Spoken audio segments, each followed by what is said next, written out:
બાપના ઘરે છૂટા વાળો હોય, કદાચ આંબોડો લેવાય ન લેવાય તો બાપનું ફળ્યું છે, ન્યાય કઈ જરૂર ન હોય, માથે ઓઢાય ન ઓઢાય તો દાદ બાપે લખ્યું છે કે બાંધતી નહીં તું બોલડો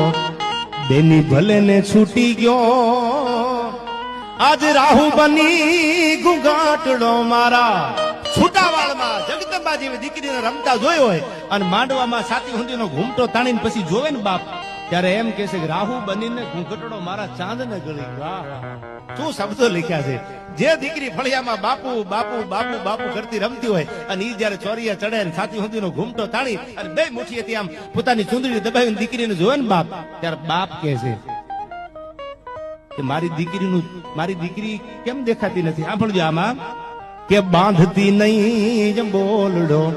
બેની ભલે ને છૂટી ગયો,